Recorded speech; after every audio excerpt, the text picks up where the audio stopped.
34 days na pipino, mayroon na tayong mapitas.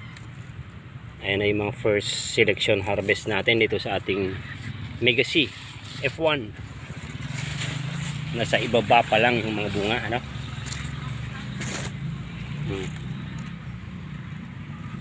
Unexpected, mas maaga doon sa inaasahan nating pagbubunga niya ng malalaki, ano?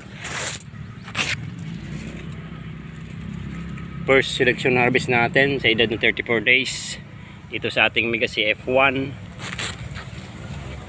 May mga puno ng ganyan.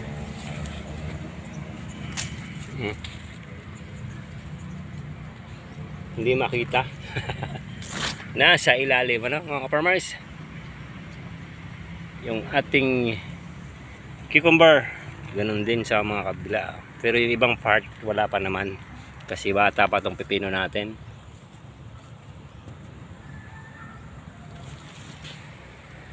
Lampas na yung talbos. Medyo malalaki na talaga. Pati dito sa part ng pinakagitna ay may mga bunga na rin.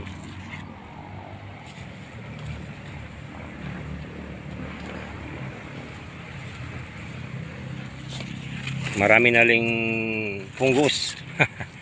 Ay nako. Sa gitna, sa taas meron na ring may isa-isa.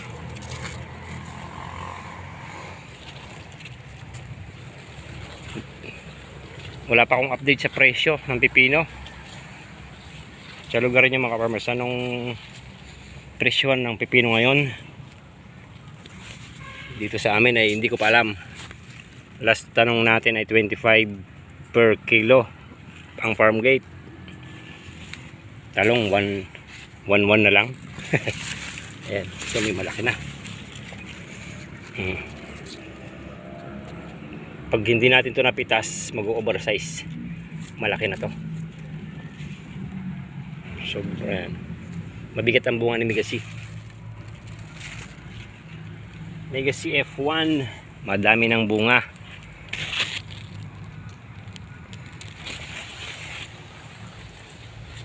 First selection, edad 34 days. Baka may sabay natin tong talong. So, medyo malaki na rin tong talong. Ay nako, talong natin. Ito yung batang talong na ka-intercrop sa pipino. Mga ganyan yung itsura. Pero may mga part pa na wala pang malalaki. May mga raw na talagang malalaki na yung bunga, katulad nito. Akala ko sa makalawa pang pitas, pero napansin ko dami na. Dami na, oh. Sayang yan pag gumulang. Ganun lang pagpitas ko. Hindi ako gumagamit ng gunting o ano. Ganun na lang ginagawa ko, yan. Simpleng-simple lang, ano. Kasi pag gumamit ka pa ng gunting, baka may madali pang sanga. Sayang naman, ano. Tapos mga dalawa yung bunga.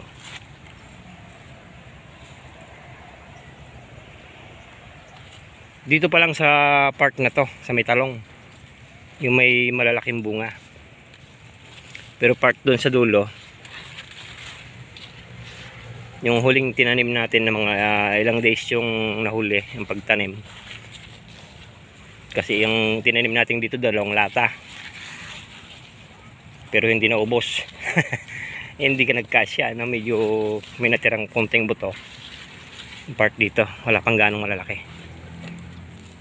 Mga ganito pa lang yung bunga. Kasi nahuli to ng ilang days. Siguro mga 5 o 1 week yung huli. Kasi nung nagtanim tayo dito, bumagyo si Christine. Kaya nagpa-tila muna tayo ng bagyo bago tayo nakapagtanim dito. Pagkayari ni Christine, nagtanim na tayo dito. Pero dito, inabutan ni Christine. Pero okay naman yung naging resulta, no? Hindi naman siya ganong nalubog, kaya ang dami pa rin tumubo. Yan.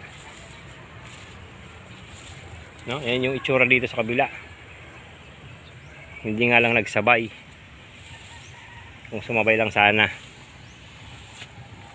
mas marami siguro yung mapa-first selection natin. Yan yung update natin dito sa ating Cucumber Megacy F1, 34 days old. May mapipitas na, no? Kasi morning pa lang, kape. Ay, alibay ng magsasaka, kape. Pag habang nagpapahinga, kape. Presyo, hindi ko alam kung magkano yung presyo pa dito. Baka tumaas na rin kasi pataas na ng pataas yung pipino ngayon dahil December. Sa ibang lugar kaya, magkano kaya presyuhan, ano? Sa mga lugar nyo ka-farmers, presyo ng pipino. O yung mga buyer natin sa Bataan, Pilar.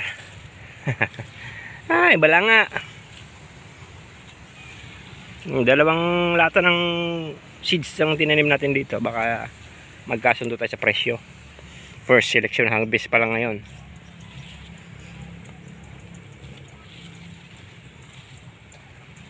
Legacy F1, ayan.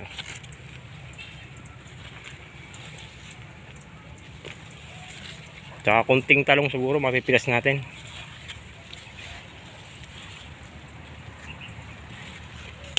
May malalaki na naman, oh. Malalaki yung bunga ni talong. Nga lang pa, isa pa lang kasi nagpapabunga tayo dito. Yung ko dun sa matandang talong, di pa ako napupunta dun sa matandang talong.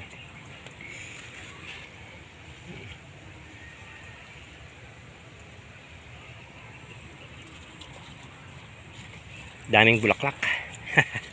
Ay, daming bulaklak ni pipino. Actually, si pipino ang bahala sa Pasko. Baka hanggang doon lang, guys.